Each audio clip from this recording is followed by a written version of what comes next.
mesmo. Isso. Começando a gravar. Vai dar tudo certo.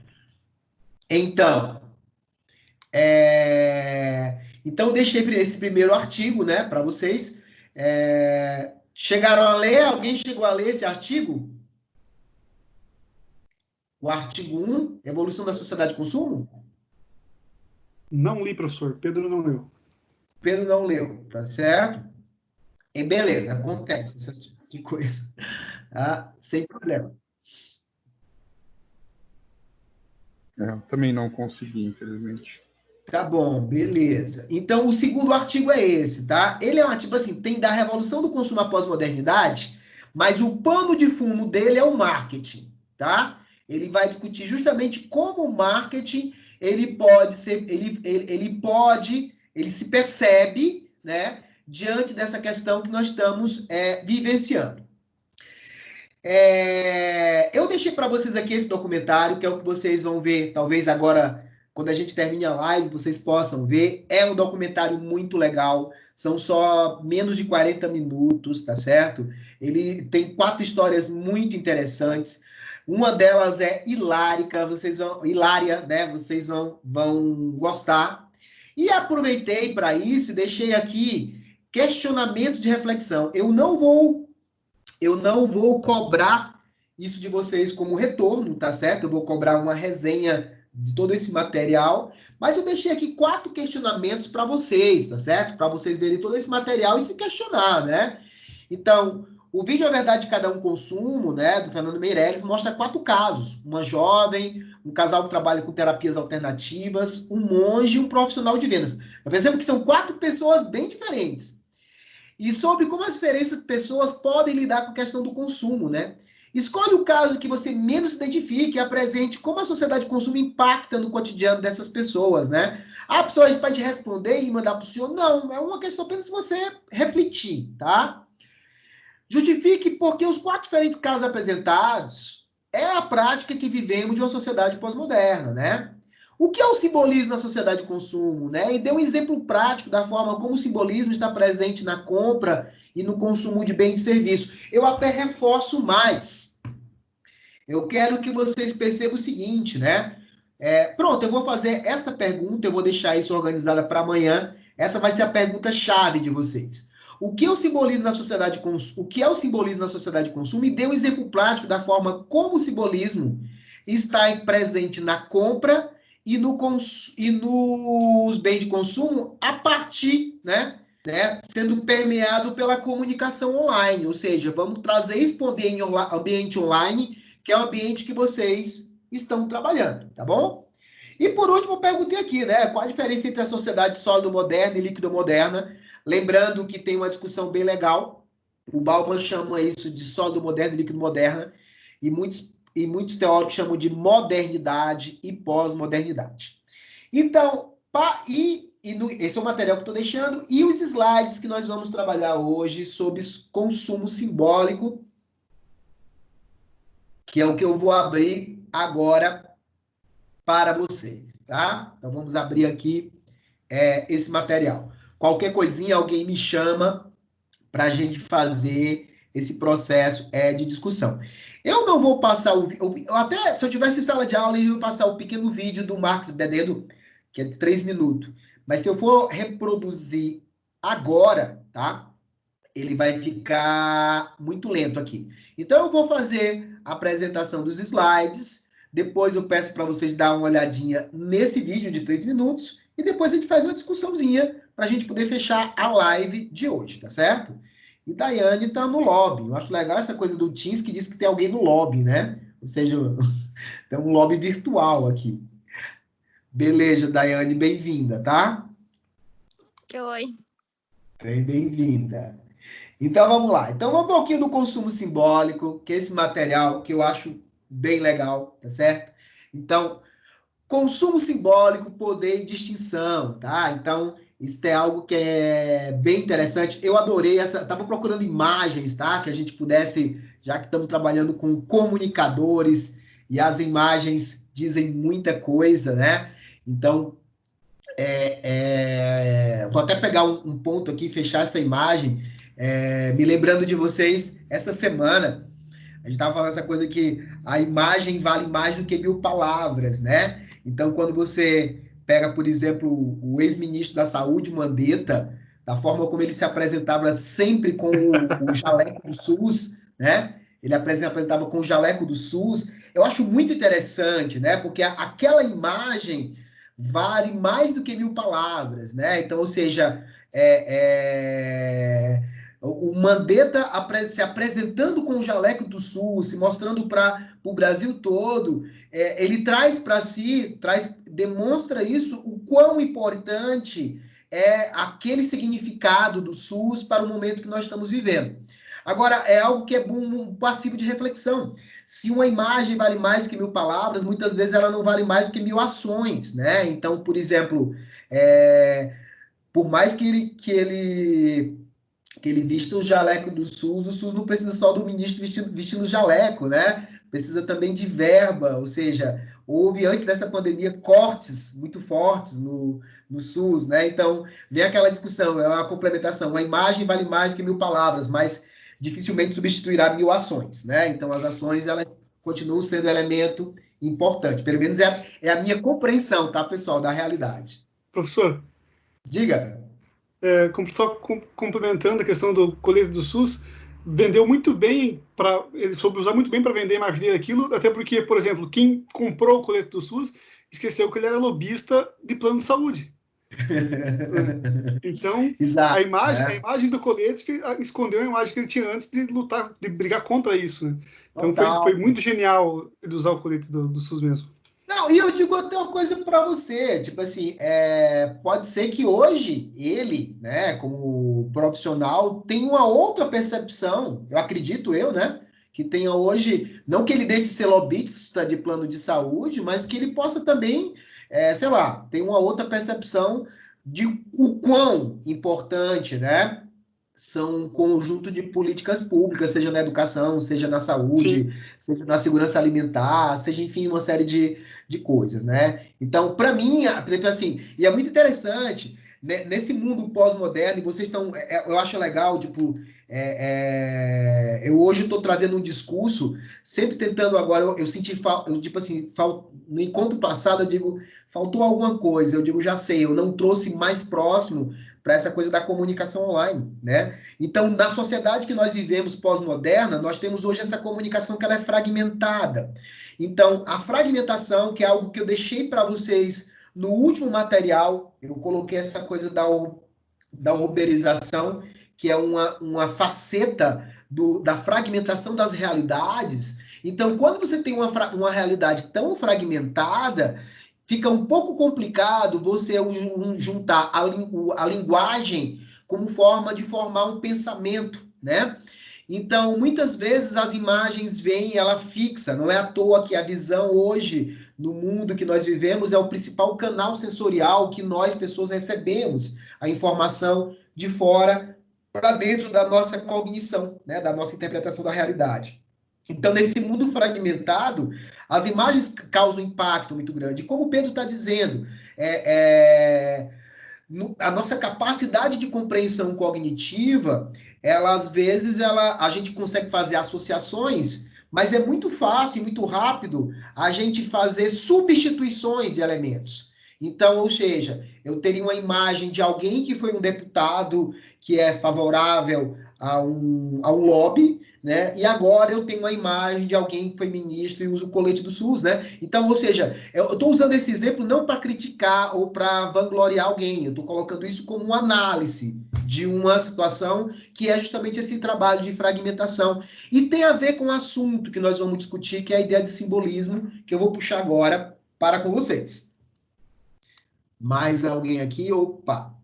Não, que o pessoal está caindo e voltando, né? O Lucas voltou e a Daiane também voltou. Então, vamos lá, pegando esse material, tá? Essa ideia fiz questão de deixar nas imagens, tá? de quem é o direito autoral das imagens. Não é porque a gente tem uma comunicação fragmentada que a gente pode pegar as imagens alheias e não dizer de quem elas são, né? Então, essa ideia do consumo simbólico, poder e distinção. Então, é interessante a gente perceber, como a gente discutiu, né, que no consumo na sociedade pós-moderna ou líquida, ela assumiu essa postura de identificar, de dizer quem somos nós dentro de sociedade diante de dos grupos sociais que a gente vive, sejam eles reais e virtuais. Basta dizer que no processo de fragmentação, do tipo, eu posso ser uma pessoa no Tinder, posso ser outra pessoa no LinkedIn, posso ser uma pessoa no Twitter e posso ser uma quarta pessoa no Facebook, tá? Verifique se vocês são a mesma pessoa nas redes sociais de vocês, né? Pense e reflitam se vocês são o mesmo que está no Instagram, é o mesmo que está no Facebook, é o mesmo que está no LinkedIn, tá? Então, ou seja, são facetas diferentes e que muitas vezes nós estamos utilizando bens de consumos, né, ou serviços para demonstrar quem nós somos nesse, digamos, teatro da vida, né? Ou seja, na peça que nós estamos vivenciando no teatro da vida a cada momento, tá? Então, ou seja, de modo que os objetos, os bens, marcas, espaços, vão acabar refletindo, né, sobre nós. Então, vamos discutir um pouco sobre a construção simbólica, né, do consumo.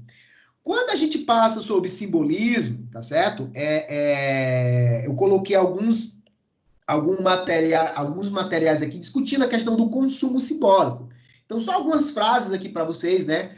A insaciabilidade dos consumidores e a constante busca por novidade são provocadas pelos elementos simbólicos, experienciais e emocionais envolvidos no consumo. Ou seja, eu não estou apenas buscando questões utilitárias, né?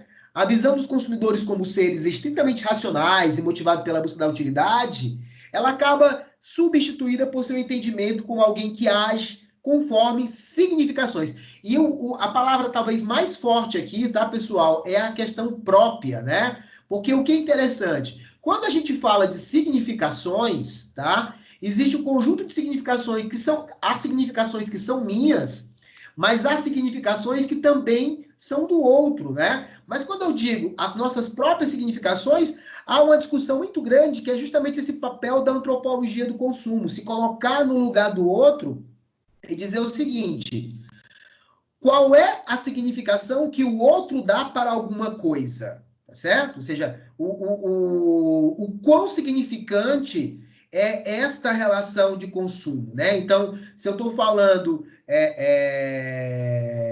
falamos na aula passada de hambúrgueres, né? O que significa frequentar uma hamburgueria? Só matar a fome? Dar um check-in? Se demonstrar que tem uma veia hipsteriana, tá? Demonstrar que segue uma moda, enfim, não é uma só significação, são inúmeras significações que nós vamos encontrar ali. Então, o indivíduo é muito mais um artista da imaginação, alguém que tira vantagem da memória ou das circunstâncias existentes e as redistribui e as aperfeiçoa de outra maneira em sua mente. Quem está colocando isso para vocês é o Campbell, tá?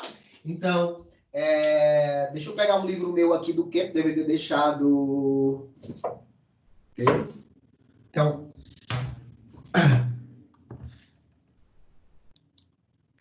o Campbell, ele é um autor que discute consumo, tá? Então, um livro que eu indico para vocês é esse, né? Cultura, Consumo e Identidade. Ele escreve com uma autora brasileira, ele não é brasileiro, se eu não estou enganado, ele é americano, e ele escreve com a professora Lívia Barbosa, que inclusive está sendo mencionada, né, no último jogo de slide que eu coloquei para vocês, e que é uma das mulheres, é antropóloga, e é uma das mulheres que melhor entende a antropologia do consumo no Brasil, tá certo? Ela junto com a professora Gisele Thatcher. Alguém viu os 10 minutos de entrevista da professora Gisele Thatcher? Ninguém viu. Professor, deixa a Lara entrar no grupo? Opa, eu não consigo deixar ela entrar? Oh my God. Perdão. Perdão. Desculpa, Larissa. Larissa, desculpa, eu me empolguei e acabei não deixando você entrar. Esse acesso deveria ser imediato. Imagina, desculpa eu, professor. Eu não quero me empolguei aqui. mas eu tô trabalhando na Ambev e a gente está trabalhando 12 horas por dia, porque tem um festival agora da Bud, então tá uma loucura, desculpa o atraso. Imagina. Bom, primeiro, para quem já trabalha na Ambev, você já trabalha, digamos assim, sobrecarregadamente, né? Diga-se de passagem, né? Aí você junta, segundo ponto, você trabalha na Ambev e está trabalhando em casa, ou seja, aumenta o trabalho. E aí, terceiro, o pessoal descobriu que existe forma de como ganhar dinheiro a partir das lives que estão sendo feitas por artistas em casa. Então, ou seja, o seu trabalho triplicou. Não, 10 vezes mais. Ontem eu trabalhei até a meia-noite por conta de live. Sim, imagino. Ou seja, mas é muito interessante, tá? Olha só, gente. Depois, se for o caso, digamos, uma análise que vocês podem fazer. Nós estamos vivendo um fenômeno muito interessante e foi muito rápido esse fenômeno. É um fenômeno que nasceu mundialmente, não nasceu no Brasil, mas é a ideia justamente das pessoas no momento de quarentena, né, no momento de isolamento, que eu prefiro usar essa palavra isolamento, os artistas fazerem live, entrar na casa das pessoas, fazer um processo de conexão, e você ter hoje empresas que estão fazendo todo o processo de patrocínio disso. É uma rapidez na recolocação de coisas que é muito interessante. Então, essa é a minha dica de livro, tá? Uma das minhas dicas culturais é o livro justamente da Lívia Barbosa e do Keppel. Mas eu perguntei uma coisa, alguém chegou a ver os 10 minutos da entrevista da professora Gisele Tacher?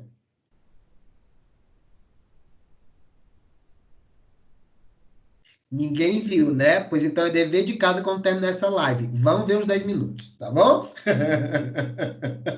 Vamos lá. Então, beleza. Em cima disso, eu coloquei mais alguns conceitos aqui de consumo simbólico, né? O Levi, que ele, já em 59, ele fazia uma discussão de consumo simbólico, né? Ele vê como sempre, como as pessoas compram coisas não somente pelo que elas fazem, mas pelo que elas significam. Ou seja, em 59 ele já dizia isso.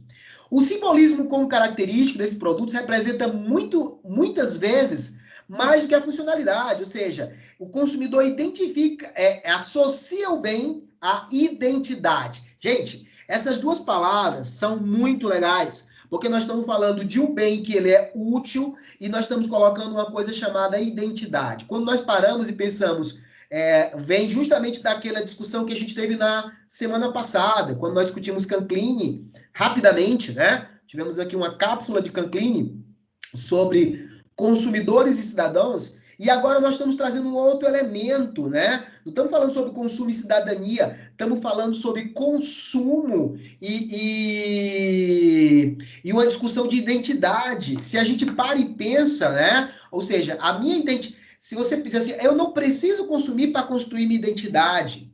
Todavia, a identidade dentro de uma sociedade, né, ou dentro de grupos, ela não é uma construção individual, ela é uma construção permeada. Por exemplo, eu só existo como professor desse módulo porque vocês existem como alunos, porque existe uma instituição que me referenda em cima disso daqui. Eu só vou existir na figura justamente de vizinho, né? Porque eu estou dentro dessa coletividade, desse prédio com que eu trabalho. Então, essas identidades, elas são identidades construídas. Mas percebam, elas eram identidades construídas a partir de papéis sociais. E agora nós estamos colocando essas identidades também construídas a partir das nossas relações que nós também consumimos, tá bom? Então, indo mais à frente, a gente fala ainda que o consumo... esse material todo está nesse artigo aqui, tá? O consumo pode ser aliado à construção da identidade não apenas do indivíduo, mas também da sociedade. Ou seja, eu não estou discutindo aqui o consumo apenas construindo a identidade do indivíduo para o indivíduo, mas do indivíduo para a sociedade, né? Então, o consumo simbólico vai dizer respeito a essa formação da identidade, que ele pessoal, um instante, deixa eu diminuir esse negócio aqui, da identidade, que é um construto em que o consumo é visto como uma ferramenta de transferência de significado, né? Então, eu chego a transferir o que é aquele bem, qual o significado daquele bem para, de certa forma, a minha pessoa, tá? Então, no semestre passado, eu dei um módulo também de antropologia de consumo mais na graduação, e eu tive um grupo de alunos que fizeram um trabalho numa cervejaria na Bode Brown. Algum de vocês já foi na Bode Brown? Sim ou não? Só nos quiosques eles. Só nos quiosques, né? Eu nunca fui, eu não conheço. Não conhece, né? Mas, tipo assim, a Bode Brown, ela tem uma cervejaria que fica ali no Auer, tá certo? Tem a fábrica deles, do outro lado da rua tem a cervejaria. Você tem lá, você compra um cartão, o modus operandi é muito interessante. Você compra um cartão, você compra uma carga de cartão, eles têm lá várias torneiras de cerveja e você vai experimentando as cervejas. Então, o trabalho dos meninos, nessa perspectiva antropológica, era de tentar entender o que era aquele espaço, aquela oferta de serviço para aqueles consumidores. Então, era interessante que, mesmo as pessoas indo pouquíssimas vezes, existia uma identidade que era sendo construída, né, de alguém, digamos, de um certo aprecio da cerveja, né? Então, ou seja, não temos uma pessoa que está comprando a cerveja artesanal num supermercado ou numa loja, né? Eles estão num processo de convívio, então tem alguns grupos de pessoas bem específicos, né? Eles fizeram análise de roupa, fizeram análise semiótica do espaço, fizeram análise da oferta dos produtos, da maneira como tudo isso caracterizava, como isso atravessa cultura cervejeira, cultura curitibana, cultura de classe média. Então, todos esses elementos, né, formam a análise do que é aquilo. Se vocês imaginarem, pessoal, todos vocês são pessoas que trabalham na área de comunicação, voltadas à área da estética e trabalham na área da comunicação e da estética, né? Então, se apropriar desses signos, entender o que são esses signos, permitirá a vocês, né, a desenvolver uma comunicação, a desenvolver uma reflexão muito mais interessante do que seja aquele grupo, né, o que seja aquela marca, aqueles produtos, aquele tipo de serviço para aquele grupo de consumidores ou para futuros consumidores. Do trabalho que os meninos fizeram, eu fui uma vez também. Eu fui com meu primo, ele é de Fortaleza, veio para cá, a gente foi visitar lá. Eu fiquei encantado, né? Tipo assim, eu saí de lá e pensando no trabalho dos meninos, impressionante, né? Eu digo, eu estava aqui desempenhando um papel, uma faceta da minha identidade que muitas vezes ela não está estabelecida em muitos momentos do meu cotidiano, tá? Então, isso é muito, de certa forma, rico. Então, esse é o grande segredo, né? O grande papel desse processo de antropologia de consumo. Pois bem, então, o Solomon, que o Pedro, a Lauene, o Eliezer, né? E o Lucas, de certa forma, já devem conhecer de mim, porque é um autor que trabalha comportamento consumidor, e na graduação eu sou professor de comportamento consumidor. Ele coloca, né, que existe na simbologia aquilo que ele vai chamar de interação simbólica, que é uma relação que existe do eu da pessoa, do produto, e aqui vale a pena entender, porque, tipo assim, o correto não seria falar produto, mas seria falar produtos, porque o produto nunca ele vai estar sozinho, tá certo? Ou seja, o produto, quão mais forte for a junção de produtos, maior grau de significado ele terá para o consumidor e terá, de certa forma, para o seu grupo de referência / sociedade. Então, ou seja, esta interação que é feita nessa simbologia. Então, eu tenho o eu tenho o produto e eu tenho o grupo, né, o grupo social, pode ser o segmento de mercado, pode ser a sociedade de uma maneira geral. Então, cabe aqui a interpretação. O que é interessante quando nós pensamos em questões de antropologia é porque é o seguinte, quando pensamos em antropologia, a gente tem que lembrar o seguinte, seja em qualquer cultura, não na cultura capitalista que nós vivemos hoje, a gente tem que pensar que o ser humano, ele sempre foi um ser simbólico. Ele sempre vai ser capaz de criar, reproduzir, conceder significado naquilo que ele trabalha, né? Então, o consumidor, ele evidentemente, ele vai consumir signos, né? Então, não é algo a dizer assim, eu pensava que isso vinha apenas dos anos 50 para cá. Seria uma representação da modernidade líquida ou da pós-modernidade. Podemos dizer que temos uma ampliação de significações, né?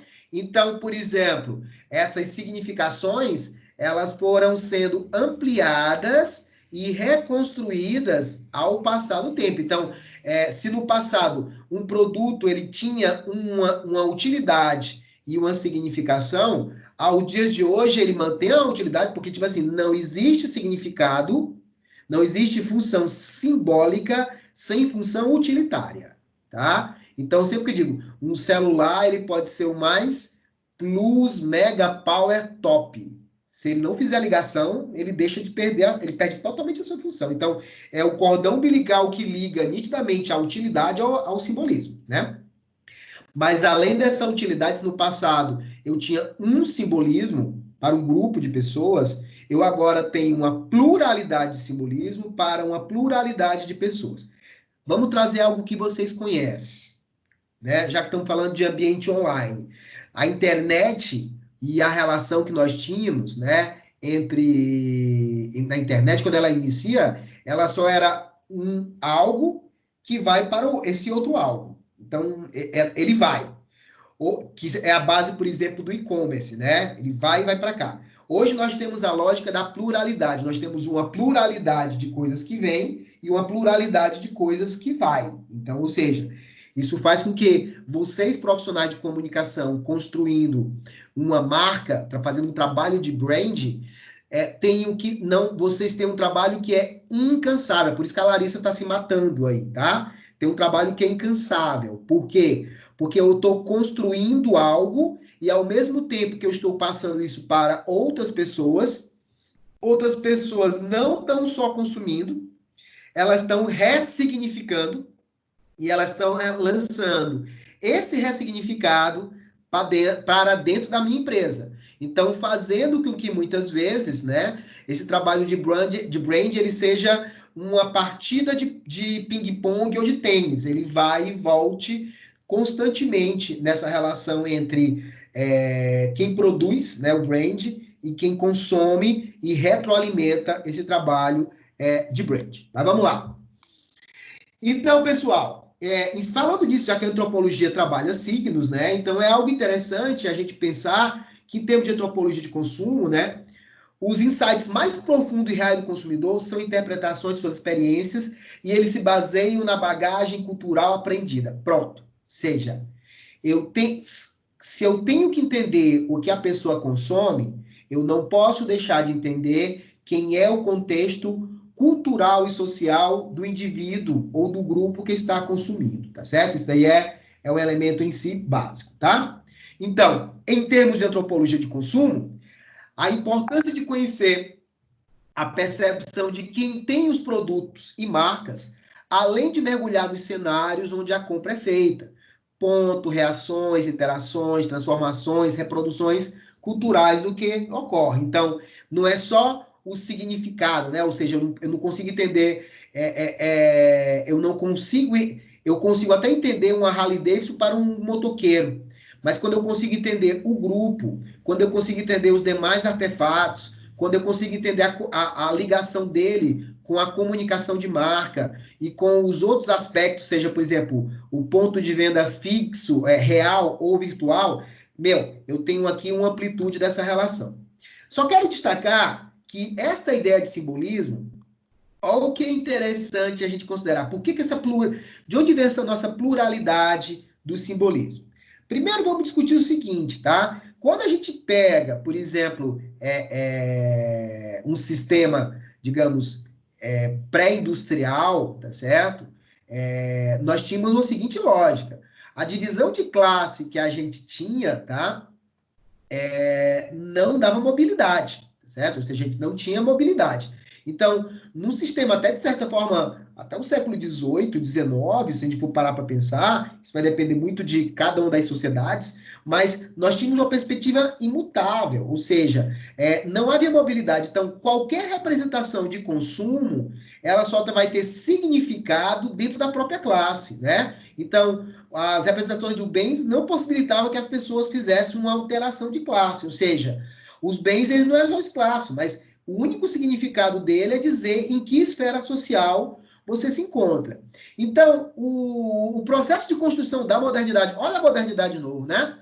Olha a modernidade. O processo de construção dessa modernidade, ela vai nos dar justamente, né, a ideia de que há uma transformação no processo de simbologia. Então, por exemplo, isso vem claramente com o surgimento da nobreza, tá? Desculpa, com o surgimento da burguesia.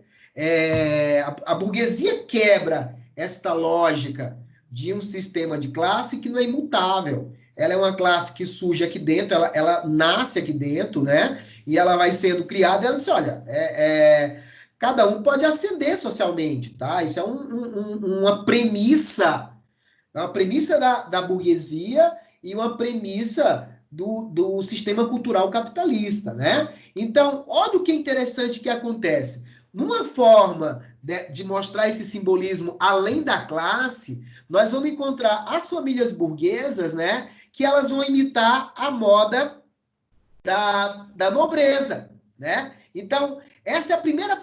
Isso é muito interessante, porque é o primeiro movimento de que nós vamos encontrar a simbologia na sociedade no além classe, né? Ou seja, o produto ele pode ser... Até então ele era simbólico, mas era um simbolismo apenas intraclasse, né? Agora eu posso ser qualquer coisa. Gente, olha só que interessante.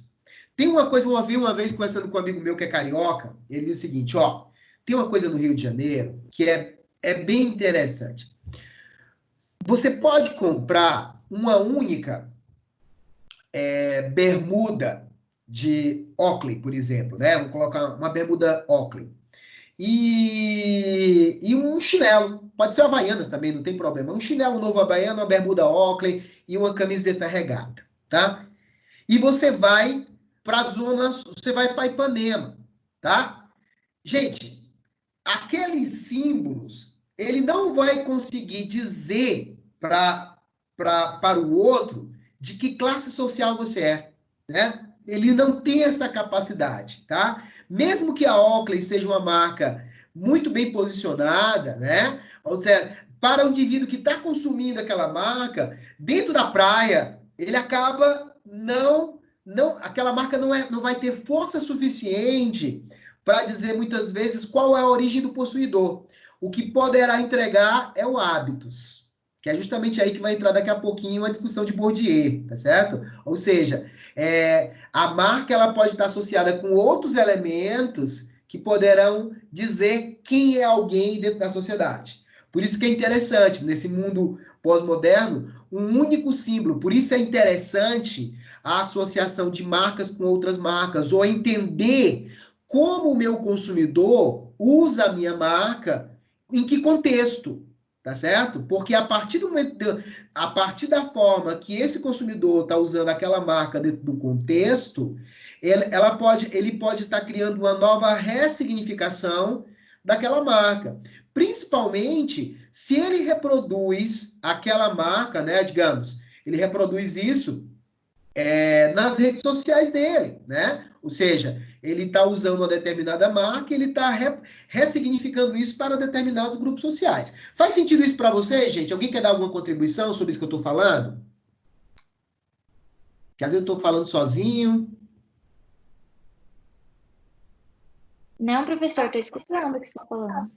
Tá beleza? Também tô aqui.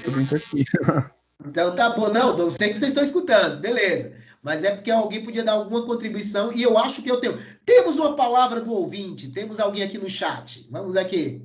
Ah, é o Jefferson dizendo que também está ouvindo, tá certo? É a contribuição aqui do ouvinte. Então, vamos lá.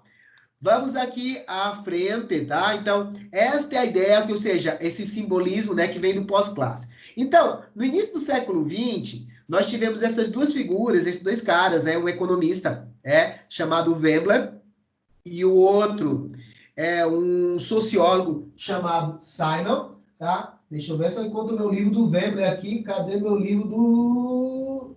Não acredito que alguém pegou... Oh, my God! Certo? Não.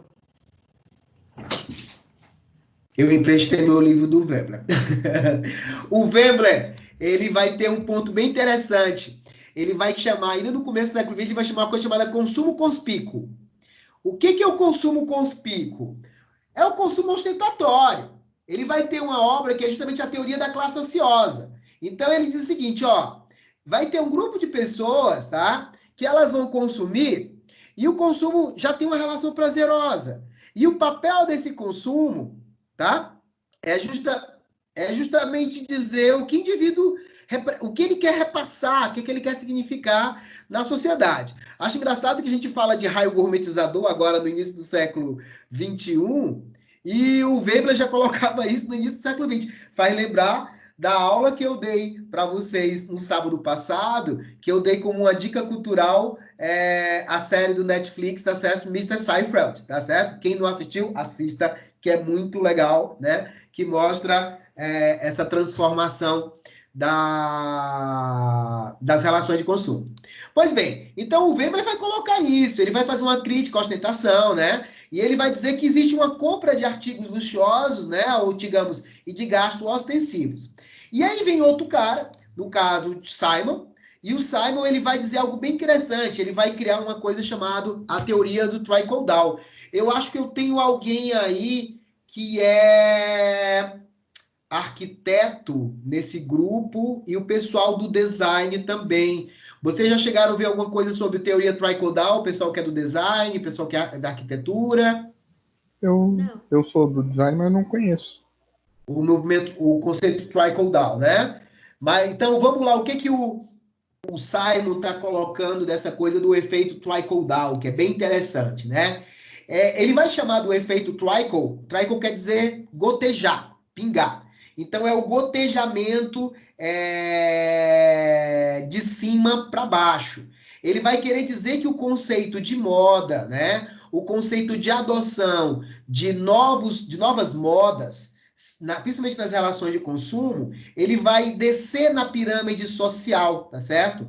Então ele vai dizer que isso vai ser aplicado à moda e ao estilo, né? Então ele diz, as classes mais baixas, elas vão tentar imitar o vestuário das camadas superiores na tentativa de alcançar uma mobilidade econômica. Isso é muito interessante, porque é uma tentativa de consumir e de muitas vezes se sentir como sendo algo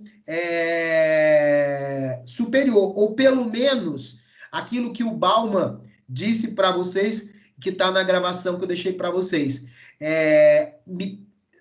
fazer sentido de que aquela pessoa também tem direito de participar daquilo que ele chamou, ele usa um termo bem pesado, que ele vai chamar da orgia de consumo, né? Ou seja, eu também quero me sentir participante. Então, ou seja, isso é o sentido, muitas vezes, que acontece, né, na lógica da moda. Então, o efeito trickle-down é justamente essa coisa, no sentido de o efeito trickle-down. Você tem um conceito, e esse conceito ele vai descendo na pirâmide social, né? O efeito trickle-down é o gotejamento de valores, ideias e conceitos que vão penetrando na estrutura social de cima para baixo.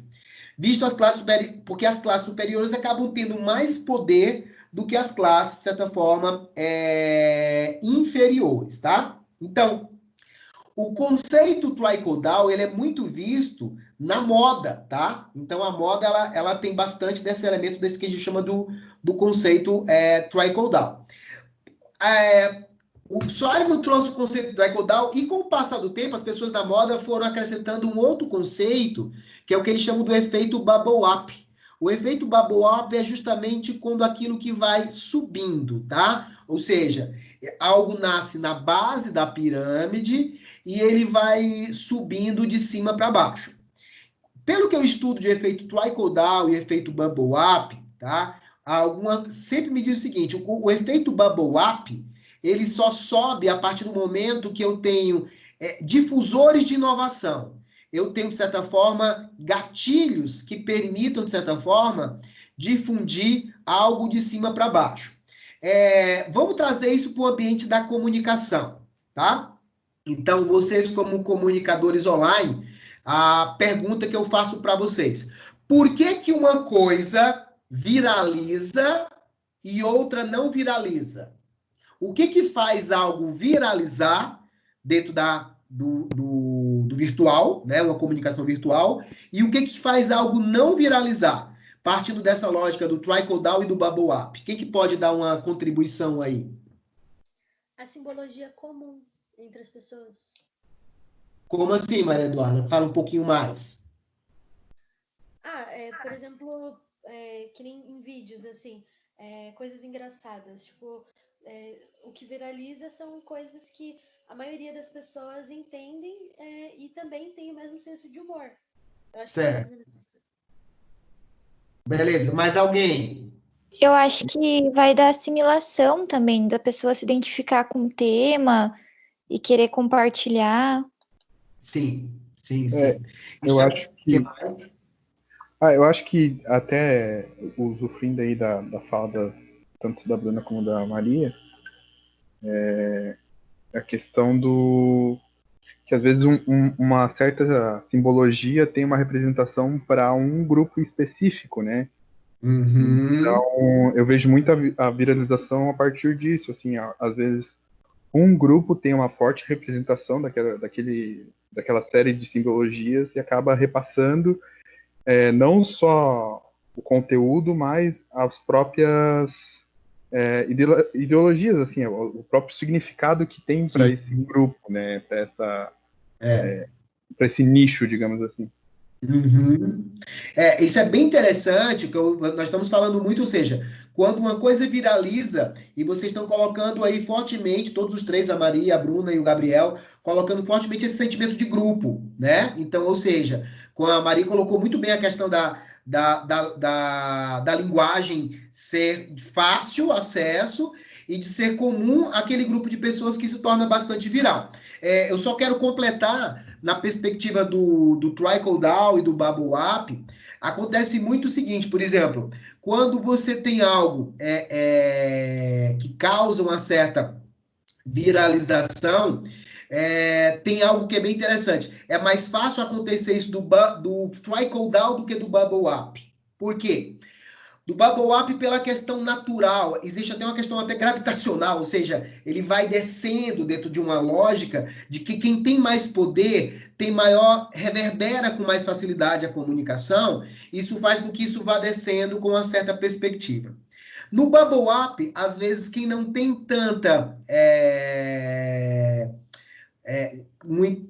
tantos canais de comunicação, não consegue verberizar com muita facilidade, ele vai precisar de de um padrinho. Ou seja, às vezes quem está um pouco mais acima consegue canalizar aquela comunicação e reverbera aquela comunicação, aquele conceito, aquela ideia com mais facilidade. Eu vou pegar um case que aconteceu há 2 anos atrás, tá certo? Então vamos pegar um case bem interessante. Se eu não estou enganado, 2 anos ou 3 anos? 3 anos, tá? Os tempos já se passa.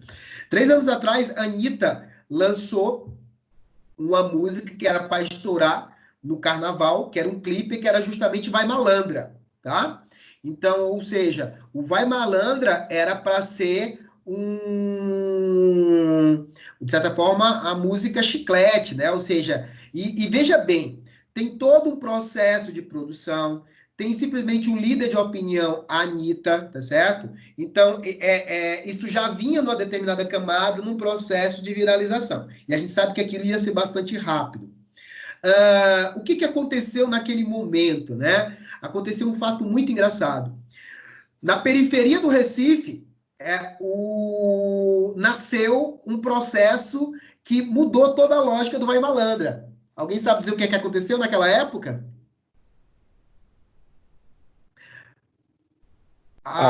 Eu não lembro, desculpa, eu não lembro. Tá bom, então. Eu lembro que Mas chegou o seguinte... sobre as coisas que eram comuns e que as pessoas não viam, que era que nem aquele negócio da fita isolante para fazer marquinha de sol. E daí, tipo, teve bastante gente que se identificou com isso da periferia. Pronto, bem legal. Obrigado. Agora você matou a pau agora, Maria Eduarda. Tipo assim, ó, isso é um conceito, né? O conceito que você tinha que era um valor de consumo, cara, genial. Você me trouxe um exemplo assim sensacional. Atiramos do que vimos, acertamos do que não vimos aí. Você não, eu atirei, né? Você acertou. O consumo das fitas isolantes, tá certo? Na periferia era algo de baixo, mas ele não subia. Quando foi que ele subiu? Quando ou seja, ele poderia fazer o movimento bubble up. Ele vai subir quando você tem um líder de referência que talvez e também era um líder que saiu daquela camada, né? A Anitta, ela vem da camada de baixo, mas ela tipo assim, que representação ela é hoje? Ela é favelada? Ela é estrela pop? Ela é estrela latina? Percebam que ela tem múltiplas representações, mas ela não é hoje nitidamente favelada, né? Então, esse é o que a gente... Ela pode ter até esse viés, ela pode ter até uma faceta de identidade, mas ela já não é mais a favelada, é isso que eu estou querendo dizer. Então, para que aquilo subisse, você teve uma líder de opinião que mostra a forma de consumo daquele tipo de produto, da fita isolante, no processo de bronzeamento, e que, de certa forma, chegou na classe média alta, né? Então, ou seja, isso realmente é um efeito bubble up, mas o efeito bubble up, ele sempre vai pegar carona. Eu gosto de dizer uma metáfora. O bubble up, ele vai subir de elevador. E ele sempre vai precisar de um assessorista, alguém que vai fazer ele subir na escala social. Mas o que eu queria chegar era justamente naquele período, 3 anos atrás, a música Chiclete, que era para ser justamente Vai Malandra, que não fez sucesso, evidentemente, né? Imagina, quem sou eu para dizer que não fez sucesso? Mas ela foi, de certa forma, atropelada por uma música chamada Envolvimento, né? Que veio de MC Loma, tá? Produzida na periferia do Recife. E aí, aquilo ali... Isso eu lembro. MC Loma eu lembro. Exatamente.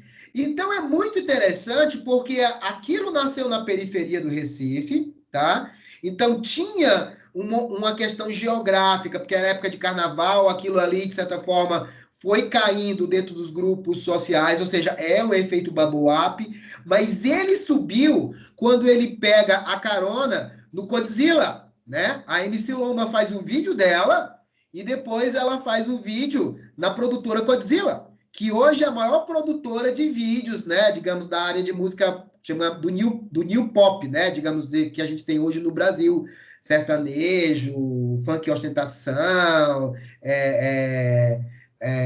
como é que é?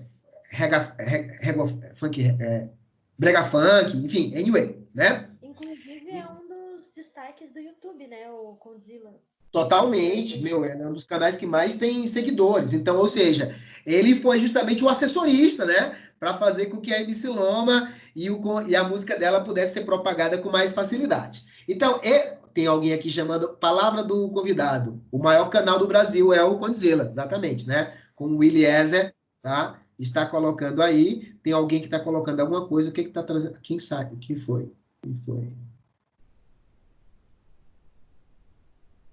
Ok, beleza. Então, vamos voltar aqui. Então, olha só. Então, essa é a ideia da diferença entre o bubble up e o trickle down, né? O trickle down, você tem aqui, de certa forma, a moda, ela vai descendo, né? Na pirâmide social. Ou seja, olha que a moda, alta costura, primeiros adeptos, tarará, tarará, e aqui você tem justamente o mercado de rua alternativo, mas, ó, a moda, mesmo a moda de rua, ela vai ser pegue por algum de certa forma, desses desenhistas, né, designs modernosos, e acaba levando isso para a passarela, né? Então, o efeito trickle-down e bubble-up, eles são muito estudados na indústria da moda. Agora, eu quero dizer para vocês, quando a gente pensa em disseminação de valores, de tecnologia e ideia, a lógica do bubble-up, ela é muito mais preponderante do que do trickle-down. Eu deixei para vocês uma cenazinha de 2 minutos que vocês vão clicar e vão ver essa cena. Alguns de vocês já viram, outros não. É 2 minutinhos só, que é o tempo de eu ir pegar uma água para mim. E vocês vão ver que é uma discussão que vocês vão ver como Miranda ensina o que é o efeito trickle-down na moda. Cliquem aí para vocês verem, porque se eu for abrir pelo meu YouTube vai ficar muito lento. Então abram vocês aí.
Gente, se alguém puder e tiver facilidade de colocar o link ali no chat, eu acho que.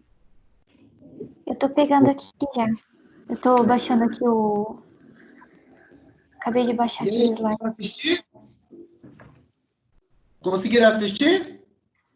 Não, professor, eu tô pegando aqui o link para tentar colocar ali no chat. Eu acho que eu baixei. Ah, já Eu conseguiram, acho já que eu baixei o conseguiram. slide errado aqui. A Laine colocou ali.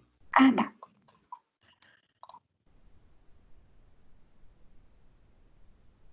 Ah, vocês estão vendo o link pelo chat, né? Ah, tá bom, então, entendi. Perdão.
Quando terminarem de assistir, me avisem.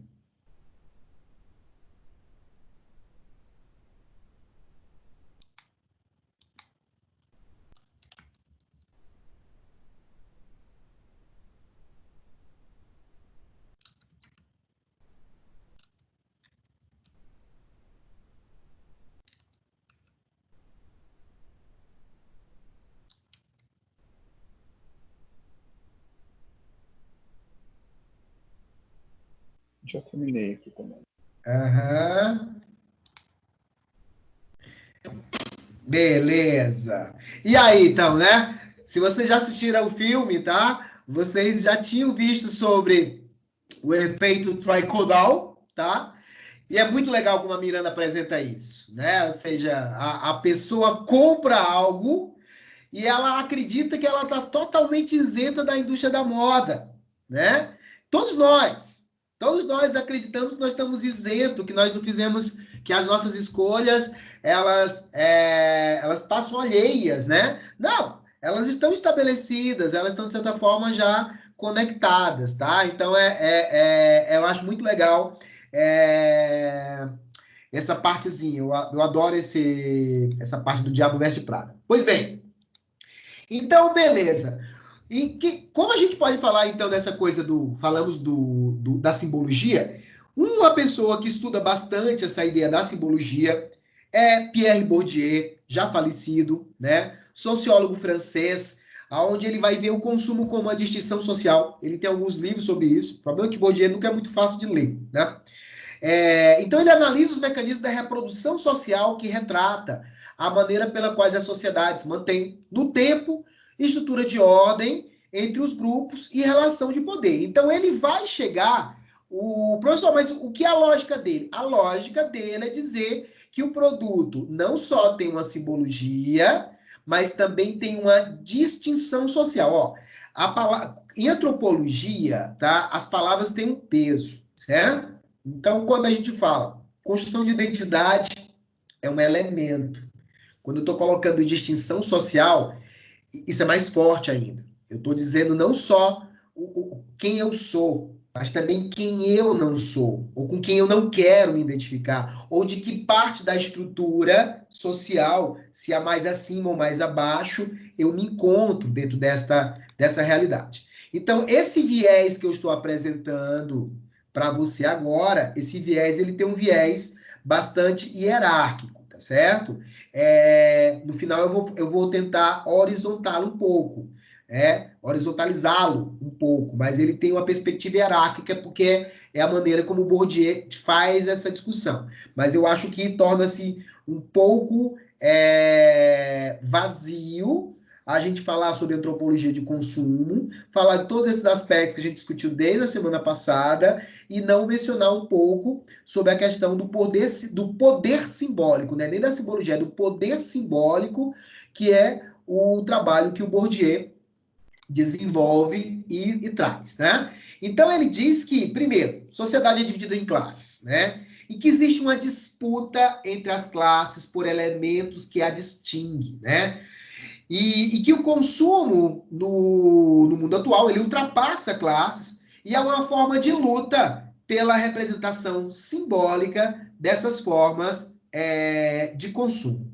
Professor, o que significa? Significa muitas vezes que o que eu consumo, tá? O que eu estou consumindo diz o que eu sou. Mas será que eu também quero que ele diga o que o outro é? Ou seja, será que eu quero, ao mesmo tempo que eu consumo uma coisa, o outro também consome a outra coisa? A outra coisa. Será que eu quero me identificar com essa pessoa? Né? Então, isso é um ponto bem interessante. Por exemplo, vamos ter algo que é bem legal. Né? Houve um período no país que nós tivemos o aumento da classe C usando meu Deus. Usando aeroportos, né? Serviço de aeroportos, ou seja, a classe popular estava com mais renda, usava aeroportos. E era muito interessante perceber pessoas da classe Meu Deus do céu, tem uma outra reunião acontecendo e eles querem que eu participe aqui, tá? As pessoas da camada mais alta reclamando da forma como as pessoas da camada popular usavam o aeroporto, né? É do tipo assim, as pessoas vão de bermuda, de chinelão, parecem os favelados usando o aeroporto. Então tinha muito desse tipo de discussão. Se você parar e pensar, isso tem tudo a ver com o que o Bourdieu está querendo dizer. Porque o aeroporto era um poder simbólico, né? Ele é uma forma de consumo, ele é um tipo de serviço que, se você para para pensar, beleza, todo mundo consome. Mas, historicamente, ele tinha uma relação muito mais forte no Brasil com as classes mais altas que com as classes mais baixas. É só algo bem interessante a gente perceber. Por exemplo, se você chegar na Europa, e alguns, principalmente na Europa, né? A maioria dos aeroportos, eles têm transporte de massa ligando. Aeroporto ou linhas de trem. No Brasil isso não acontece, tá? Ou seja, nós tivemos uma preocupação com isso quando veio acontecer a Copa do Mundo. Mas por que que nos aeroportos brasileiros não tem transporte de massa, ou pelo menos se tem agora que se começou a pensar de uns 10 anos para cá nisso? Por que que agora, por que que nunca teve? Porque as pessoas iam de carro, né? Não era massificado, era um consumo de nicho. E isso não era só um consumo de nicho, há o consumo para um grupo de pessoas e existe essa construção simbólica, ou seja, acaba sendo essa ideia das distinções. Então, toda a tese do Bourdieu vai ser levantada em cima dessa perspectiva das distinções sociais, tá? Então, ele coloca, né, que diz o seguinte, ó, ele tem um livro que é o Poder Simbólico, o outro é que ele vai chamar de distinção crítica social do gosto, né? Ele fala que o gosto e as preferências individuais, tá certo? De cada um, não é individual, tá certo? Porque elas são estabelecidas fortemente pela classe social que você pertence ou pelo que você acredita pertencer, né? Então, ou seja, as preferências que as pessoas têm, muitas vezes, ela se dá não só pelo seu eu, pelo seu gosto, mas pelo seu conjunto pela sua origem, né? E dos grupos sociais com que você convive. Eu vou dar um exemplo aqui. Quem de vocês aqui, de certa forma, não gostava de comida japonesa, tipo assim, sushi, sashimi, e aprendeu a comer comida japonesa? Com o tempo foi gostando disso. Quem de vocês aqui? Eu tô no processo, inclusive. Eu ainda tô começando a gostar. Não cheguei no auge ainda. Não é a minha preferência. Não chegou no auge, tá certo? Mais alguém? Mais alguém que aprendeu a gostar de comida japonesa? Eu tinha muito preconceito, até experimentar e ver que é bom. Ah, então você viu que é bom, tá certo? Agora eu vou pegar a questão do Gabriel, né? Gabriel, olha só o seu verbo, né? A análise do seu verbo é uma análise que é muito legal. Tipo assim, eu ainda estou experimentando, eu ainda não cheguei lá, tá certo? Mas por que chegar lá? De fato. Na verdade, eu nem sei se vai chegar um momento que eu vou comer e falar que é uma delícia, delícia. Porque as primeiras experiências não foram tão positivas, mas assim, fazendo um comparativo com as últimas vezes que eu comi, por exemplo, já dá para notar uma diferença. Assim, as últimas vezes que eu comi, eu já gostei muito mais do que as primeiras. Aham, Né? ok. Mas é muito interessante, né, que, por exemplo, a comida japonesa, ela já perdeu bastante o seu poder simbólico de distinção social que ela tinha no Brasil até o começo do século XXI, entendeu? Ou seja, era muito mais chique comer comida japonesa, tá? Hoje ele já é mais frugal. Por quê? Porque aconteceu o efeito trickle-down na comida japonesa. Você já chega na periferia, você já chega nas pequenas cidades do Brasil e tem comida japonesa. Então, ele já não é mais um elemento tão grande de distinção social. Quem aqui não gosta de comida japonesa? Alguém não gosta de comida japonesa? Eu não gosto, tá? Eu não gosto também, não. Ah, tem alguém aqui que também diz que não gosta, quer ver? Quer ver aqui? O Lucas também não gosta. E o Jeff também não gosta, tá? E eu tenho uma coisa, eu tenho uma relação simbólica com a comida japonesa em dizer que eu não gosto. Eu adoro dizer que eu não gosto, tá certo? Então, ou seja, essa é a parte do meu simbolismo, da minha representação. Ou seja, tem uma representação do contra. Ou seja, enquanto todo mainstream acha comida japonesa linda, maravilhosa, tá certo? Hipsteriana, tá? Eu adoro dizer, eu não gosto, realmente eu não gosto. Já tentei comer, não gostei de jeito nenhum, mas existe uma compreensão minha. Eu adoro dizer que não gosto de comida japonesa, tá? Então isso é que é muito interessante. Acaba me criando uma certa distinção também, tá? Com relação a isso. Mas muito interessante, as pessoas dizem, o brasileiro muitas vezes não tinha o paladar, porque nós não temos o paladar para a carne crua, para o peixe cru, né? O processo do açaí também foi assim. O processo do açaí, ele tem dois processos bem interessantes. Tá aí, dá um bom estudo interessante do açaí. Por quê? Porque o açaí tradicional que você encontra do Belém, tá? Ele é um açaí menos doce, tá? Esse é um ponto interessante. Nós tivemos duas ondas no açaí. No final dos anos 80, início dos anos 90, nós tivemos um efeito, tá certo? Muito interessante, que foi pessoas que trouxeram açaí para o Rio de Janeiro, e o grupo de referência que começou a comer açaí eram justamente os surfistas da Zona Sul do Rio de Janeiro.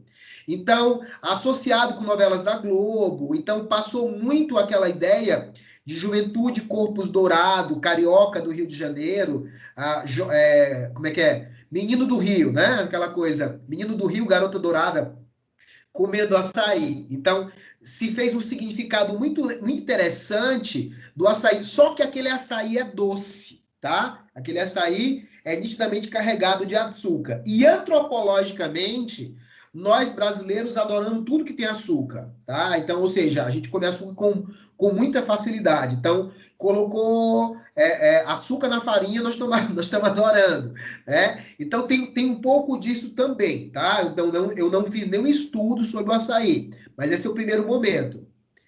Até a pasta de dente é doce, de certa forma, sim. Agora você está colocando uma coisa que é interessante. Eu nunca tinha parado para pensar nisso, mas até a pasta de dente é doce no Brasil.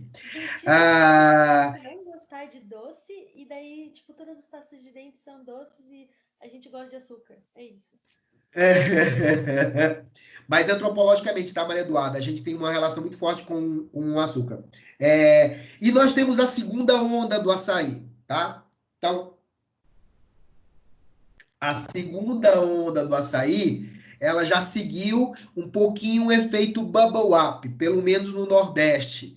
Ela vem pela periferia e ela vai ampliando, tá certo?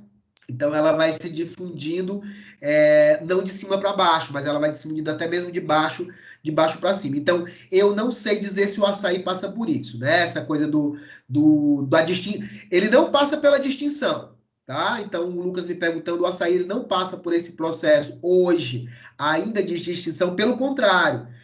Vai depender muito de cultura para cultura. Da cultura nordestina, onde eu tenho mais contato, tá? O açaí, ele é algo muito popularizado, ele não tem essa perspectiva de distinção, tá? Mas a comida japonesa, ela foi descendo, né, na pirâmide social, no sentido que ela foi gotejando. Então, muitas pessoas disseram assim, eu não gosto, mas eu já vi esse termo, já vi entrevistas, né? A pessoa assim, eu não gostava, mas eu me forcei a comer até que eu gostava. Olha que interessante isso.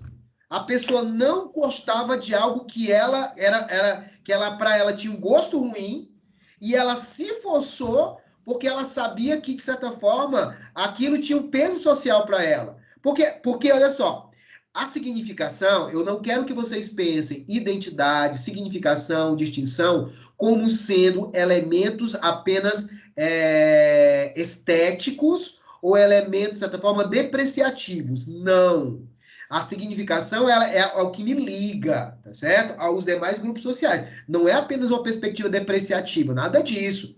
É interessante perceber que às vezes as pessoas querem comer comida, ou pelo menos porque as pessoas elas são snob, né?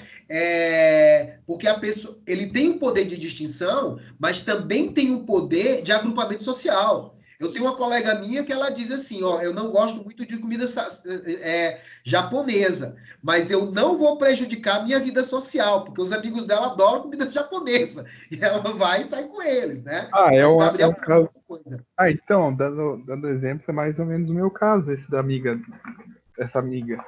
Porque, na verdade, eu comecei a comer sushi porque praticamente todas as namoradas que eu já tive eram apaixonadas por sushi. Então, era o rolê comer sushi, por mais que não fosse a minha preferência, eu tava lá comendo sushi. Que time você torce? Gabriel? Oi, desculpa, eu mutei o som sem querer, desculpa. Pode Que repetir. time você torce? Ah, eu não assisto futebol, não torço pra tá nenhum. bom. Beleza. Porque podia ser complicado se você fosse atleticano e arranjar sua namorada coxa. Brincadeira, daí tá? seria problema. Não, mas isso que você colocou faz todo sentido. Porque, veja só, há uma relação simbólica e sentimental que te liga ao grupo de pessoas, né? Então, isso é importante, porque isso é que é interessante quando a gente estuda objetos, bens e serviços, né? O que me faz me ligar ao outro, o que me separa do outro. Nós vamos ter uma discussão. A nossa discussão na semana que vem começa justamente sobre etnografia pesada, com Mary Douglas, que ela coloca algo que é bem legal. Ela diz, olha, os produtos na nossa sociedade, eles são pontes e muros, porque eles nos separam de outras pessoas e eles nos ligam a outras pessoas, né? Então, essa simbologia ela tem uma relação de existir muito grande. Então, ou seja, é essa questão que a gente coloca do gosto e da preferência, né? Então, assim como para o Veblen, que eu falei agora há pouco, o Bourdieu ele considera que as práticas de consumo não podem ser compreendidas a partir da noção de satisfação racional das necessidades. Elas são antes produto do gosto dos indivíduos, o qual, por sua vez, será fortemente destinado pela classe de pertença, quiçá também pela trajetória social, tá certo? Ou seja, a pessoa, hoje nós discutimos a ideia de que o indivíduo não tem uma classe social. Ele pode ter até uma classe social de origem, mas ele tem muitas vezes uma classe social de pertencimento, tá? Ele tem uma classe social que muitas vezes ele imagina que ele faz parte. Se ele está errado ou está correto, eu não é juízo de valor meu julgar. Mas como analista social, eu tenho que entender que essa situação ela existe, tá? Essa ideia das classes serem mutáveis, né? Ou seja, se é correto ou errado, não é o meu juízo nesse exato momento. Mas saber que existe, sim, é importante eu compreender esta lógica, tá?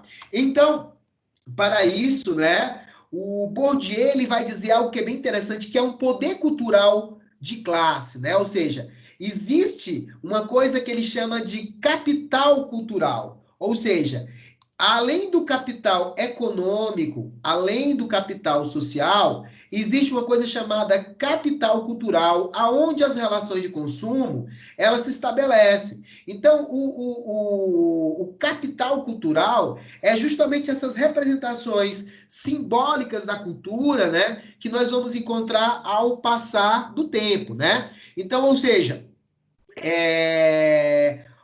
além do poder econômico, a gente vai encontrar que existe um suporte de procedimentos, de gestual, de significados, de símbolos, tá? Que fazem justamente parte desta representação dentro de uma sociedade. Por exemplo, Vamos utilizar como objeto de análise casamento, né? Tem efeito trickle-down no conceito de festa de casamento no Brasil, galera? Sim. Tem efeito trickle-down, né? Se você pegar os casamentos, que são bigs eventos hoje no Brasil, eles começam em classes mais altas, né? Mostrando algumas coisas que acontecem em casamento. Por exemplo, o noivo tem que fazer uma dança para a noiva, tá? A forma como, por exemplo, na decoração, na dança, por exemplo, o conceito de você ter hoje o noivo e a noiva, aqueles bonequinhos no bolo de casamento, é brega, tá? O bolo de casamento hoje, ele é totalmente... não é aquela coisa triangular, ele é totalmente performático, né? Então, ou seja, você vai criando signos dentro do casamento para mostrar como é que o casamento deve ser, para ser mais espetaculoso, para ser mais estético, né? Para ter toda aquela representação. E o que é interessante é que essas modas, elas vão descendo, elas vão chegando até um pouco mais abaixo. Só que o que é interessante, por mais que elas cheguem mais abaixo, elas nunca ficam a mesma coisa, tá? Então, eu venho de Fortaleza e tem uma coisa bem interessante em Fortaleza. Nos anos 80 e 90, o chique em Fortaleza, do jantar de casamento, era oferecer estrogonofe, certo? O estrogonofe era aquela coisa... Você não tinha nem nascido, né? Então, você entender. Então, aquele era um chique. Aquele signo era forte na indústria do casamento. Então, ou seja, aquela ideia de servir estrogonofe, o bolo desconstruído, né? Bem exatamente. Ela começa a descer na pirâmide social. Aí chega agora, tipo, não.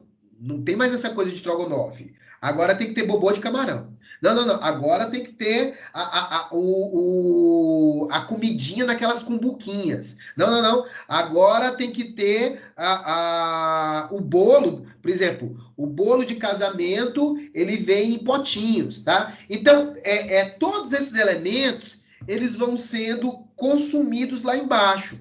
Mas o que é interessante, que se você para e vê, o consumo não é a mesma coisa. Existe uma diferença estética, existe uma diferença de valor pecuniário, existe uma diferença, muitas vezes, de compreensão dos sinais. Por quê? Porque por mais que o signo também venha e ele desça, ele não vai ter a mesma representação dentro daquele contexto, porque aquele contexto social acaba tendo um conjunto de signos, né? Que precisa ser ajustado dentro daquela nova realidade, né? Gente, vocês estão entendendo o que eu estou querendo dizer, né?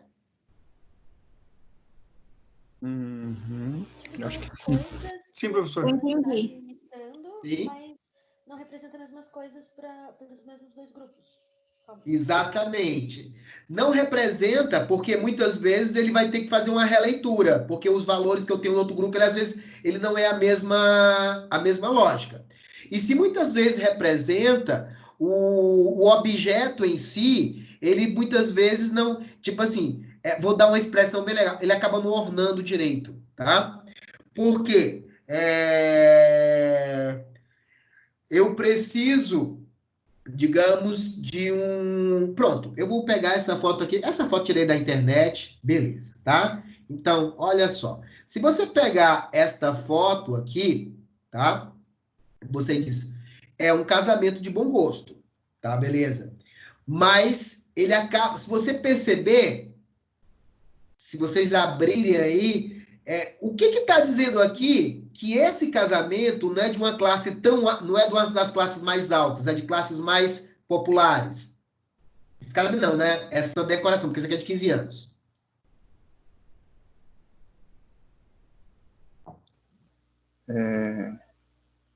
no caso, por que é perceptível que é mais popular, né? Aham. Eu acho que é porque, assim, é perceptível que alguns símbolos tem a tentativa de ser recriado, mas você vê que não tem exatamente a mesma finalização, assim. Você vê que a simbologia, por exemplo, a flor, o vaso, está presente nos dois, mas uma é perceptível que tem digamos assim, entre aspas, um acabamento mais premium, que teria mais valor do que o mais popular, né? Sim. Você tenta recriar, mas não exatamente com a mesma qualidade, porque senão você acabaria chegando no mesmo preço, né? Na mesma coisa. Exato, exatamente, né? E aí, por exemplo, tem uma coisa que entrega, né? Que eu acho muito interessante aqui. São dois casamentos, veja só. Os dois são um pouco mais populares, né? Eu estava tentando buscar essas informações aqui. Mas nesse caso, por exemplo, você tem vasos aqui que são vasos nitidamente de plantas artificiais, né? Ou seja, como o Gabriel está mesmo colocando, você tenta fazer um processo de imitação simbólica, né? Mas muitas vezes ele não tem a mesma perspectiva. Então, ou seja, acaba que o símbolo ele não vai ser o mesmo. Ele cai, né? Mas ele vai ter distintas compreensões. Gente, esse olhar de design seu, viu, Gabriel? Parabéns, tá? Ah, obrigado. Tá certo? Não, isso é fundamental na profissão de vocês, tá? Do tipo assim, ter essa ideia dessa perspicácia, né? Ou seja, de olhar alguma coisinha e sentir coisa. Olha um ponto interessante. Olha o risco, que é muito interessante. Há um bom tempo atrás, a gente tinha no grupo de amigos um colega que ele tinha uma voz muito leve, ele tinha chegado na cidade, foi apresentado aos amigos, e ele se dizia que era filho de fazendeiros da região oeste de São Paulo, tarará, tarará, tarará, né? E aí, beleza. Aí um dia eu tava no apartamento dele, fui deixar ele e tudo mais, e aí ele perguntou se eu queria um suco. Eu digo, tá bom, eu quero um suco sim. Aí ele preparou o suco. E aí teve duas coisas. A primeira coisa eu percebi, a segunda passou batido. A primeira coisa foi que o suco que ele me serviu foi suco de pozinho. Era Clyde, mas era suco de pozinho, certo? Beleza. Ok, tudo bem. Se a pessoa só tem Clyde, ok, né? Beleza. Mas a segunda coisa, eu não peguei na hora. Porque depois eu soube que ele era muito picareta, não tinha nada, tá entendendo? Do tipo assim, ele tava construindo. Era um picareta mesmo, sabe? Do tipo, bem, tinha enganado algumas pessoas e tudo mais. Mas olha só como é que ele serviu o suco. Ele pegou o pozinho, abriu, pegou 2 copos, colocou um pouco de pó no copo, outro pouco de pó no outro copo, colocou água e mexeu e deu para mim outro para ele, tá? E aquilo passou batido, mas ficou um sinal para mim.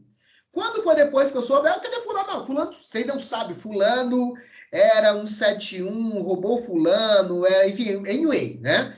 E aí eu digo, caramba, o pó. Por quê? Por mais que a pessoa ela fosse de uma camada, se ela fosse de uma camada mais alta, jamais ela teria aprendido a pegar o pó e colocar no copo. Concorda comigo?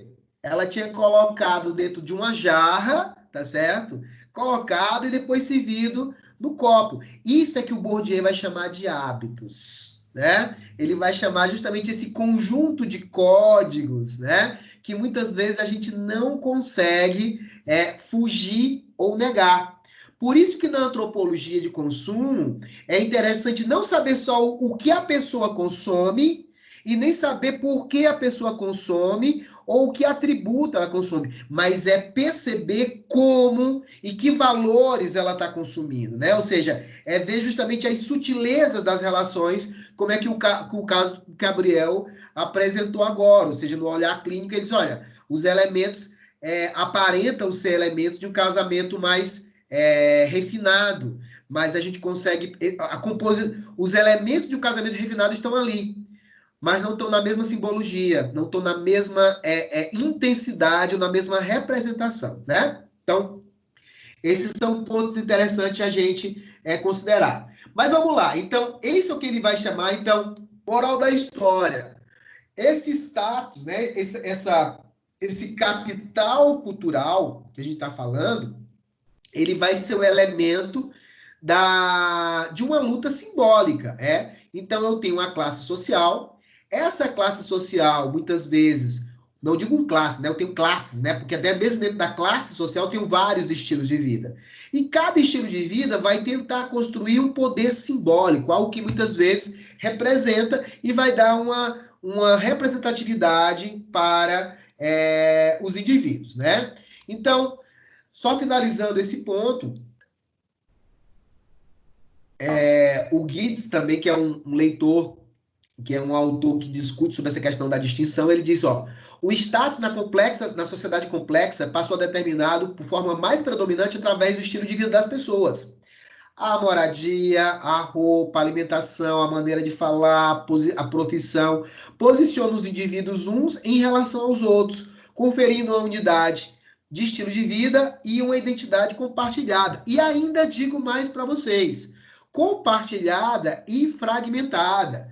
Já estamos falando de comunicação, já estamos falando de grupo online, como a gente disse, essas identidades, elas são múltiplas, né? Teve aquele caso de uma moça, alguns anos atrás, que ela ficou dentro de casa, enganou os amigos, dizendo que estava viajando pelo mundo afora. Então, ela pegava as imagens, fazia um Photoshop, né? Colocava as imagens, todo mundo curtindo as imagens dela, como se ela estivesse viajando mundo afora, né? Então, muitas vezes nós temos todos essa construção, ou seja, eu muitas vezes estou consumindo coisas não só para dizer o único eu que eu sou, mas para dizer um dos eus que eu sou dentro desse papel, tá? Então é isso que ele vai, então é isso que muitas vezes a gente vai chamar, né, do tipo a ideia de classe e a ideia de hábitos. Então classe é uma forma possível de estratificação, tá? Que nem sempre está baseada na posse, da riqueza, da propriedade, mas também na educação,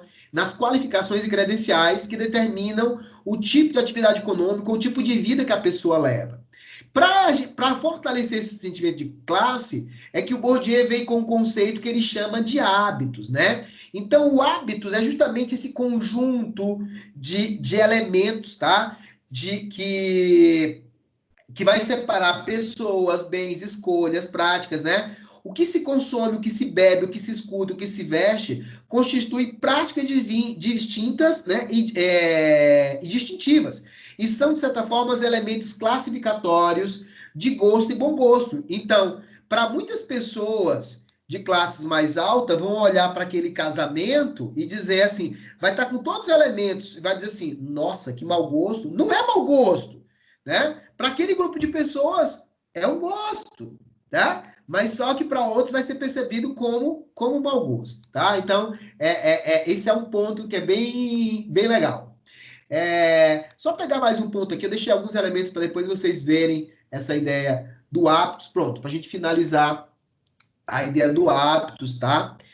Só ler um pouquinho aqui, ó. O hábito são princípios geradores de práticas distintas e distintivas. O que o operário come, ele estava falando de operário, mas pode ser qualquer pessoa, sobretudo na sua maneira de comer, o esporte que pratica, sua maneira de praticá-lo, suas opiniões políticas, sua maneira de expressá-la, diferente sistematicamente do consumo das demais atividades do empresariado. Mas não são apenas esquemas classificatórios, princípio de classificação, ou princípio de visão e distinção de mundo. Eles estabelecem diferença do que é bom e mal, o que é entre o bem e o mal, o que é o distinto, o que é o vulgar. Elas não são as mesmas, tá certo? Ou seja, assim, por exemplo, o mesmo comportamento, o mesmo bem pode parecer distinto para um, pretensioso para outro, ostentatório para outro e vulgar para outro. Professor, que louco tudo isso. Que louco, eu posso colocar uma coisinha aqui para vocês. Olha só isso que o Bourdieu está dizendo, tá? Veja essa imagem aqui, certo? Veja isso daqui. Aí é o seguinte, a que classe social, que grupo social realmente essa imagem pertence?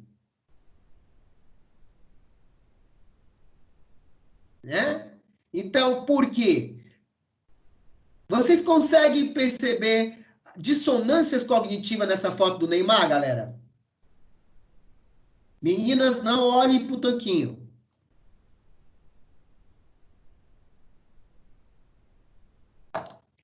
Então, olha só, se você perceber, o Neymar ele tem uma origem simples, né? Então, quando você pega ele aqui com esse monte de carro, você tem uma coisa que é muito interessante quando você coloca que, por exemplo, em termos de elegância, né? Tem pessoas que dizem a elegância está na sutileza, na simplicidade. A elegância está na descrição das coisas, né? Efeito Coco Chanel. A Coco Chanel ela diz uma coisa muito interessante. Toda mulher ao se arrumar, ela deve, antes de sair de casa, olhar o que ela colocou, chapéu, brinco, óculos, bolsa, alguma coisa, olhar e perguntar o que eu posso tirar, porque isso fará com que ela fique mais elegante, né? Então, se você olhar, você pode chegar e dizer assim, esses carros todos que estão ali podem representar um poder, mas ao mesmo tempo pode representar que esse indivíduo não é de uma classe mais alta, ele é de uma classe muitas vezes ascendente, ou pode demonstrar uma forma de ostentação. Adorei essa, Maristela. Começa pelo barracão onde estão os carros. Sabia que eu não tinha parado de perceber isso, tá certo? Não é nada discreto, né? Sensacional isso. Não sei se todos os carros são deles, tá? Mas isso é muito legal. Então, olha só, né? Isso aqui é a cultura futebolística e ostentação, né? Então, você pergunta a que classe grupo social realmente a imagem ela representa, né? Então, se você perceber que há um conjunto de classes, tá? Um conjunto de marcas que muitas vezes não gostariam que determinados grupos sociais, principalmente até grupos sociais que têm poder, tá?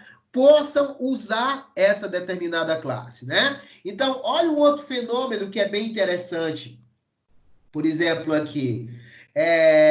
Isso aqui é um elemento, eu estava querendo pegar algumas imagens do 50 Cent, tá? E eu não encontrei essas imagens, mas o 50 Cent é uma representação muito clara dessa cultura negra, cultura black, né? Podemos dizer assim, uma cultura black americana rap, que busca a ideia da ostentação, né? E essa ostentação, ela é agressiva. Por exemplo, olha o signo dessa ideia, desta marca, dessa ideia da porta do carro sendo aberta na vertical, né? Do que aberta na horizontal. Isso por si só, ela é uma simbologia muito grande, né? Outro exemplo que eu gosto de mostrar, olha essa ideia do funk e ostentação. Então imagina que vocês são empresas que têm marca como, por exemplo, Absolute ou Moët Chandon. Imagina, uma marca tradicional como Moët Chandon, tá? Como é que Moët Chandon se posiciona ou vai conseguir construir a sua comunicação sabendo que ela muitas vezes está associada a um determinado grupo que ela não... Veja só, não estou dizendo que estão errado o consumo, não é isso que eu estou querendo dizer. Mas era um tipo de consumo que até então ela não imaginava, né? E tem agora esse tipo de representação. Ela quer se comunicar com esse grupo de consumidores? Como é que esse grupo de consumidores irá construir a imagem da marca a demais outros grupos de consumidores, né? Será que Moët Chandon deixa de ter a mesma distinção social? Ou seja, aquelas pessoas que estão do funk e ostentação, que estão consumindo essas marcas, né? Ciroc, Moët Chandon, né? Eu gosto da Moët Chandon porque é uma marca, de certa forma, muito mais elitizada. E como é que este não é o mesmo hábitos? Então, a marca Moët Chandon, ela está se comunicando, ela está sendo consumida por consumidores que têm posturas de hábitos diferentes, simbologias diferentes. E muitas vezes ela pergunta, é possível manter a mesma conceito de marca, a mesma ideia para toda uma sociedade sobre a mesma composição do produto? O que vocês acham disso, gente? Vamos colocar na discussão aí. O que vocês acham disso? Eu acho que não consegue porque onde vai ser divulgado isso já são locais diferentes para cada grupo de consumo. Por exemplo, se a gente vê isso quando eu tenho plano de saúde por causa da empresa. Eu vou nos consultórios, na clínica Sujisal, por exemplo, na Avenida do Iguaçu. uma clínica de alto padrão. Eu entro lá, eu vejo anúncios na TV da clínica que eu nunca vi em casa. Eu vejo anúncios nas revistas que eu nunca vi em casa. Então, por mais que eu faça consumo de alguns itens, eu nunca vi a comunicação deles direcionada para mim. Né? Porque eu consumo, mas não faço parte do grupo para quem a propaganda é direcionada. Né? Gabriel, você fala alguma coisa? É que também eu vejo que assim, as marcas até no próprio momento que elas são concebidas, elas já têm aquela visão de tipo, para quem que eu estou vendendo, para quem que é o meu consumidor. Então, as estratégias de marketing, a forma da marca querer se mostrar para o mundo já é voltado para pessoas em específico já. Então, tipo, já vem desde a concepção de muitas marcas essa questão de nem querer se mostrar para a sociedade como um todo, mas só para uma classe em específico, só para um nicho específico. Uma coisa legal também de perceber é como a competitividade às vezes faz uma marca que antes não queria se mostrar para todo mundo, passa a se mostrar para todo mundo. Quando eu entrei na faculdade, foi em 2009, eu nunca tinha ouvido falar em Apple, até entrar na faculdade. Nunca tinha ouvido falar em Apple. Juro. E aí, passou um tempo e nunca vi comunicação de nada da Apple. Hoje a gente vê na TV aberta a Apple fazendo comerciais. Sim, Em 2009, não era do interesse dela ser vendida para a classe C, por exemplo. Era ser vendida para a elite. Hoje já não. A competitividade está tão alta que agora precisa procurar outro nicho também. Isso é uma mudança de plano de comunicação, né, baseado no direcionamento de consumo. Né? O pessoal começou a consumir, vamos fazer propaganda para esses caras então. Sim, com certeza. Esse é um ponto interessante, né? A própria Havaianas teve um reposicionamento, né? Sim. Basicamente o contrário da Apple, né? A Havaiana fez o contrário da Apple. A Apple era elite e veio para baixo, a Havaiana era de baixo e foi para cima. E o que é engraçado, né, pessoal? Por exemplo, percebam, né? O caso da Moët Chandon é muito legal, porque é uma construção que do tipo... veja só, isso não acontece só no Brasil, tá? Se você chegar, por exemplo, na França, você vai encontrar, por exemplo, grupos de rap que são muito fortes na base da pirâmide francesa, em que muitas vezes também estão consumindo esse tipo de produto, né? Então, era um público que muitas vezes do tipo, eu posso até não comunicar, porque eu sei que ele vai consumir, mas o que é interessante é perceber que a partir do momento que eu tenho esse grupo que se manifesta, que se expressa, né? Que se apresenta consumindo, ele não só consome, ele não só ressignifica, mas ele também constrói ressignificado para o restante da sociedade, né? Ou seja, ele também está fazendo esse processo. Quando eu falei de muitos para muitos a comunicação, ele também está passando uma imagem da marca que não é a própria marca que está sendo construída, mas ele também está alimentando dentro dessa perspectiva. E pode acontecer de você encontrar uma outra marca de champanhe, de champanhe ou de espumante, que diz assim, agora é a nossa chance da gente fazer um trabalho para chegar junto dos consumidores de mais alta renda, tá entendendo? Então tem toda essa questão que é interessante, mas é muito bom analisar e saber que realmente esses elementos, eles existem, tá certo? Então acho legal essas imagens aqui outra imagem que eu gostei, por exemplo, um fenômeno que aconteceu muito grande, que é a ideia do rolezinho, tá certo?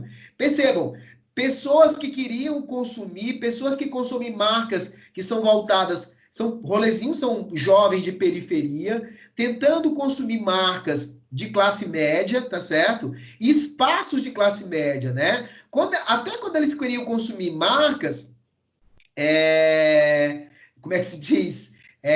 Tudo bem. Quando eles começaram a consumir o espaço, a coisa se tornou um pouco mais complicado. Evidentemente que do tipo, teve questões de depedração, questões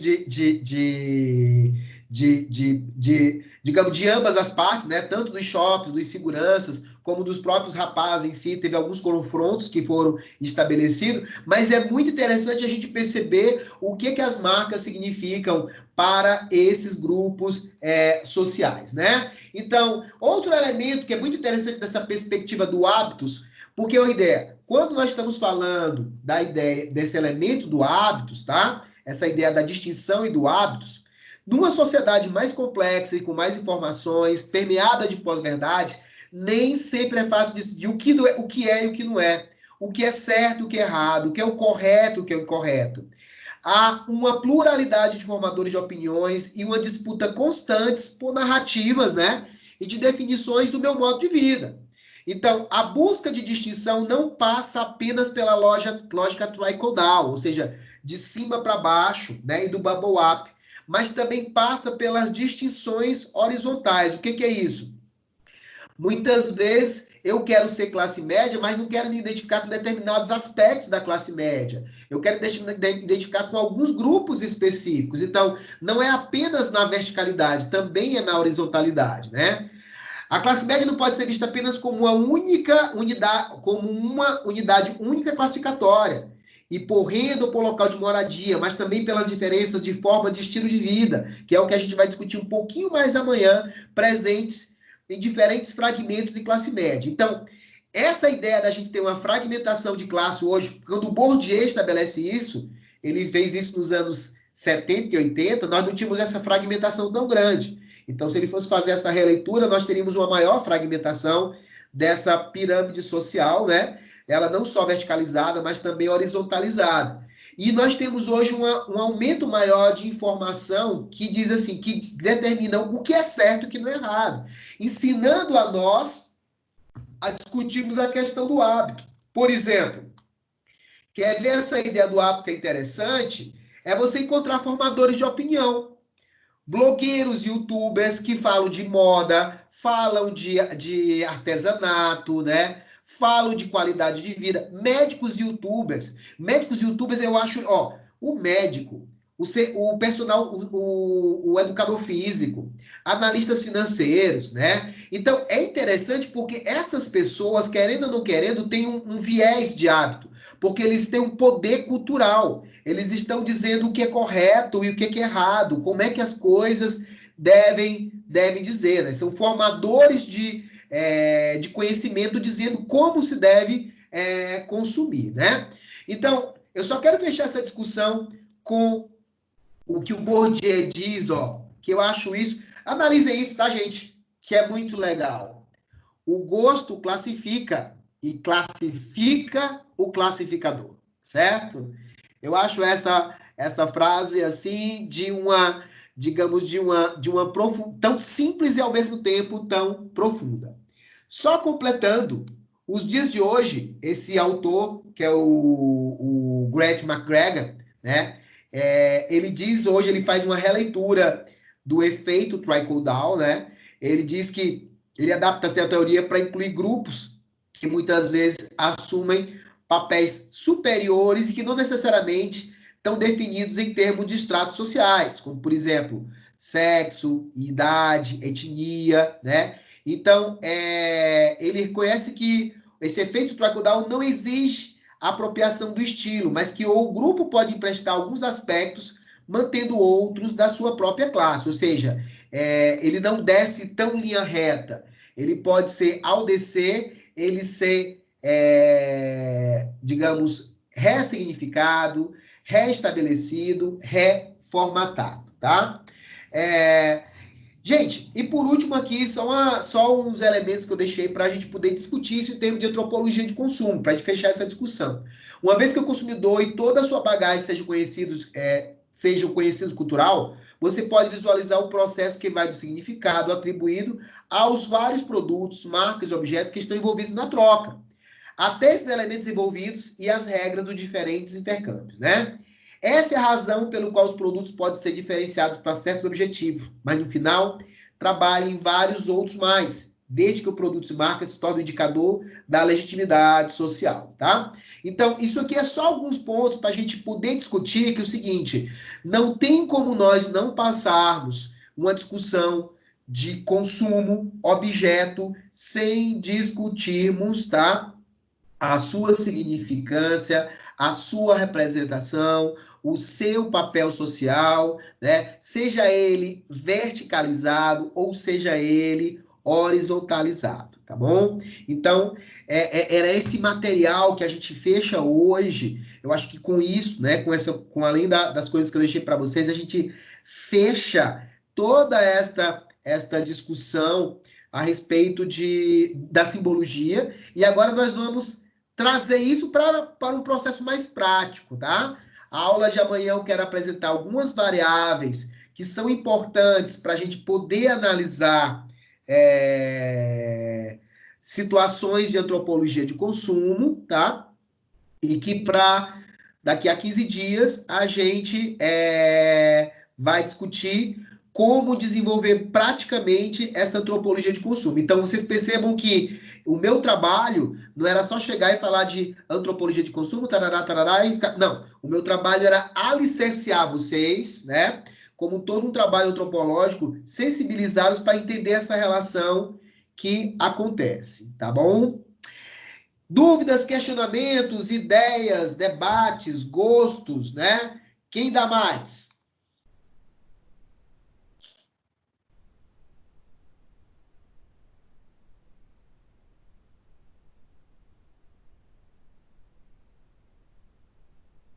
Vamos lá, uma voz para fechar. É toda questão de status isso aí. Como é que é? É tudo questão de status isso aí. Só quero que você perceba, tá? Que o status, nós não, ele é um valor, ele é uma variável, principalmente nas sociedades com maior distinção social, ou seja, com maior hierarquia social, tá? Então, ele vai ser uma variável muito importante. Mas aquilo que a gente diz, eu acho que você trouxe duas coisas que eu adorei que vocês trouxeram.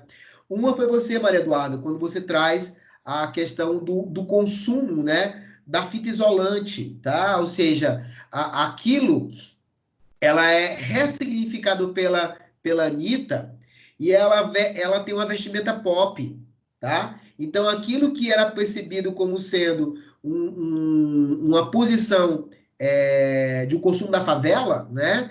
Ele é percebido como uma certa forma. Até um ponto interessante, né? Se você parar hoje, você vai encontrar algo que são as pessoas indo para a favela, ir para a festa na favela, fazer, digamos assim, ter experiências na favela, né? Digamos, né?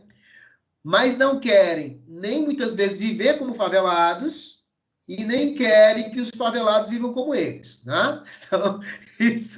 Então, o status é a posição. Então, eu quero que você perceba, o status não como essa coisa hierárquica, eu estou aqui, você está aqui. Não, é a posição. O que representa tudo dentro desse contexto social que a gente vive. Então, o status ela tem uma variável muito legal. E o outro ponto é o que o Gabriel trouxe. Quando o Gabriel traz o exemplo do sushi e ele apresenta que isso permite justamente um convívio social, essa é a simbologia, né? Essa é a representação que é importante para ele. Então, perceber que o que a gente consome diz o que eu sou, diz o que eu não sou, diz a posição vertical que eu tô, diz a posição horizontal que eu tô, né? Então, todos esses elementos, não só quando a gente fala do status, eu tenho muito receio, porque senão a gente cai na vala comum de que tudo é ostentatório, tudo é demonstrar valor de crescimento, valor de luxo. Não, isso é uma variável que tem um peso significativo, sabe? Ninguém poder negar isso, né? E vai sempre existir. Cara, quer ver como isso existe? E é muito interessante. Alguém já viu, digamos, tem aqueles eventos de motoqueiro que, tipo assim, reúne não um grupo de motoqueiro, mas reúne todos os motoqueiros e vão saindo, tá certo? Para, tipo assim, o dia da moto, tá? Alguma coisa, mais ou menos alguma coisa nesse sentido. Cara, quando você vê esse grupo de motoqueiros tudo saindo, é muito engraçado você perceber a questão da hierarquia no desfile das motos. Na frente vai as Harley Davidson. Mais atrás vai as motos de menos valor. E lá atrás vai os motoboys, tá? Então, se alguém já parou e viu isso, sabe? É muito interessante. Então, o status, a Maria Eduarda tem razão, ele atravessa. Não tem como a gente não deixar de considerar. Mas vamos nos forçar a ver além disso também, tá certo? Mais uma voz. Obrigado, Maria Eduarda. Professor, tem bem, bem como o Gabriel, né? Falou, vai muito para a questão do consumir para pertencer a alguma coisa. Porque o que acontece? Eu vi o documentário que o professor colocou lá, antes da aula começar, dos 40 minutos. E ali fica muito claro que cada um consome para pertencer a um grupo. O budista deixou de consumir o que ele consumia antes, como mais parecido com o do vendedor, do consultor de vendas, por exemplo, mas não deixou de consumir totalmente. Ele consome as coisas que incluem ele num grupo. O grupo dele consome só o necessário, mas consome. A menina que gasta cartão de crédito também consome para chegar para pertencer se sentir num status que ela quer chegar. Né? Então, o vendedor, ele disfarça, sente um pouquinho de vergonha do tanto que consome, do tanto que estimula as pessoas a consumir, então ele alterna o discurso Pedro, que ele disfarça, é engraçado, nem todo mundo consegue perceber que ele às vezes fica meio constrangido, né? Isso, porque ele estimula todo mundo a consumir, mas ao mesmo tempo fala, olha, mas estamos com calma, só que não, né? O papel dele é fazer que consumam mais. Então eles fazem tudo para pertencer, na verdade. E o que eu acho mais louco é o casal da nova era, entendeu? O casal alternativo. Muito legal. Gente, porque o casal alternativo, eles passam o documentário todo sério. Eles não riem. Não, a gente faz isso, faz muito aquilo. Moderados. O consumo é o problema da sociedade. Aí eles contam da viagem que eles foram para a Índia, tá certo? Que eles compraram, eles pagaram 300 quilos de excesso de bagagem, de coisas. E é o único momento que eles riem no documentário todo, tá certo? Você chegou a perceber isso, Pedro? Sim, eu achei muito engraçado, porque eles queriam contar, nessa parte da viagem para a Índia, eles queriam contar tanta coisa que até se perdiam no falar. Se engasgavam, assim, de tanto que sorriam enquanto falavam. Exato, é muito interessante. Então, é justamente esse gestual que é o papel, né? É o olhar, muitas vezes, que a gente tem do antropólogo. Que nós vamos falar de pesquisa, tá? Eu não vou dar aula de pesquisa para vocês, tá? Eu já estou dando aula de pesquisa, né? Pesquisa antropológica com um método de etnografia. Mas, por exemplo, a pesquisa qualitativa, ela permite eu conversar com o outro. A pesquisa quantitativa, ela permite que eu quantifique. Mas a antropologia, o método etnográfico, ele permite que eu sinta, né? Isso é que é legal, eu senti essa coisa. Então, é muito interessante quando ele sente. A meninazinha é muito interessante que você pode olhar e dizer assim, ela é louca. Gente, ela não é louca, ela só tem uma coisa, ela tem um vazio dentro dela, sabe? Ela tem um vazio existencial dentro dela e ela vai consumindo tudo isso. E é engraçado que eu nunca tinha percebido o vazio dela. Eu só consegui entender esse vazio quando, tá com 15 dias, eu comecei a assistir uma série dessas de humor do Netflix, que eu não me lembro o nome, mas é de uma moça que era gorda, ficou magra, e ela vai tentar ser Miss. E ela continua com uma fome muito grande, voraz. Porque, no fundo, ela tem um vazio que nada consegue preencher, né? Então, é muito interessante que o problema dela não é um problema financeiro, né? Ela tem um problema financeiro por conta da maneira, essa menina que o Pedro está falando do documentário, da maneira que ela come. Mas o problema dela é existencial. É muito legal. Não era, na situação dela. É muito legal saber que todas essas relações, elas estão envolvidas, tá, pessoal? Né? Mais alguma voz? Maristela, quer dar uma contribuição?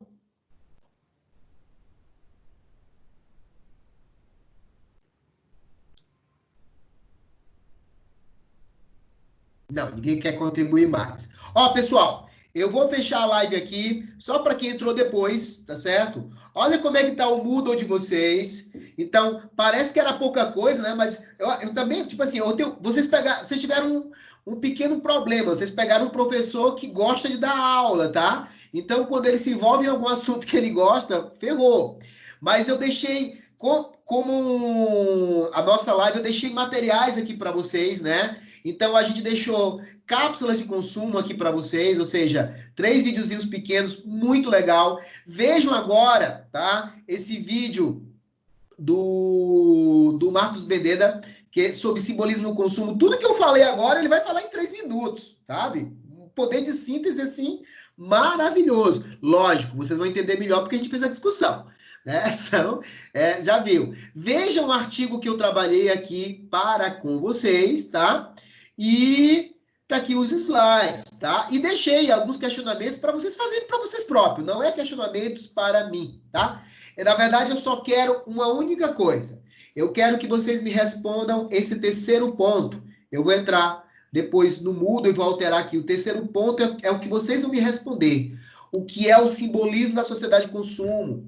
E me dê um exemplo prático de como esse simbolismo está presente na compra ou no consumo, né, de bens e serviços, mas sendo mediado, né, por essa comunicação e por esse espaço online, tá? Então, para a gente poder fazer um gancho com com o slide de vocês, tá bom? Pessoal, mais algum questionamento? Posso fechar? Como é que tá aqui? Eu só quero fechar a live e depois, se alguém tiver algum questionamento. Eu só vou fazer algo rápido. Tem esse questionamento da reflexão, né? Que a gente tem que pensar sobre a questão do simbolismo e tudo mais. Só que para entregar, então, nessa semana não tem nada. Não, eu vi que não tem nenhum link não tem de nada. entrega. Beleza. Eu vou passar a resenha amanhã, tá? Eu vou passar a resenha amanhã, que vocês vão entregar daqui a 15 dias. Tá. Tá? Então, ou seja, a atividade... todo mundo colocou a atividade para mim já? Já. A primeira atividade? Sim. Beleza. Tá? Não, eu só questionei porque eu percebi que ali no Moodle não tem nenhum link de entrega ainda, daí. Tá bom, então. Eu vou colocar, então, para amanhã, tá certo? Coloca amanhã. Amanhã é às 10, tá, galera? Vou deixar vocês dormirem mais um pouquinho, tá bom? E pra gente conversar amanhã às 10, pra gente fechar o assunto. Vamos falar um pouquinho de consumidores, valores, tá? E como é importante, né? A gente entender esses valores para poder entender quem são os grupos que a gente está tentando trabalhar, tá bom? Pessoal, como é que foi hoje? Valeu? Valeu! Com certeza. Valeu, muito bom. Tá bom. Trouxe novidades para vocês ou foi repeteco? Não, bastante coisa nova. Bastante coisa nova. Beleza, beleza. Que bom, então, tá? Então, que bom. E, gente, então, fiquem bem, tá? Deixa eu encerrar aqui. Qualquer coisa,